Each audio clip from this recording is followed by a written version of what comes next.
Chaque individu a sa tâche. Il y a les bâtisseurs, les récolteurs de pollen, ceux qui ventilent. Bref, c'est une véritable société qui travaille autour d'une reine qui assure la descendance.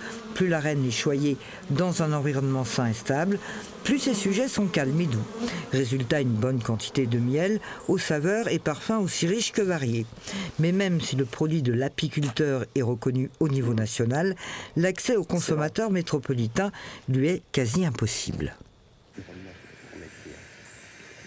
Quand je leur annonce déjà le prix de l'envoi et potentiellement les taxes qu'ils vont subir à l'arrivée, ils se désistent.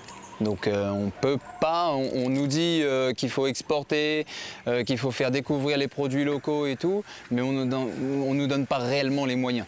On pourrait, mais alors le consommateur payerait un pot de litchi qu'on le vend à 9, il le payerait 18, 20, voire même plus cher. Julien Frison, apiculteur en Moselle, séduit par le miel de Pierre, va tenter de l'aider. Mais il affirme que la partie est compliquée, les taxes ruinent tous leurs espoirs.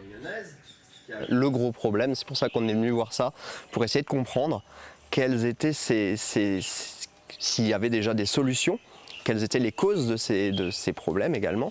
Il y a tellement de taxes, il y a des taxes dans tous les sens. Si j'achète un pot de miel à Pierre ici, combien je vais le payer? Et si il doit me l'envoyer en métropole, combien je vais le payer? Le pot de 250 grammes, 9 €.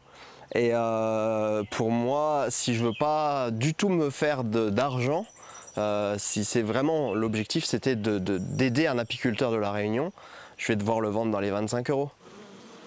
Le jeune apiculteur a frappé aux portes des collectivités pour tenter d'en savoir plus, mais jusqu'à présent, personne ne lui a répondu.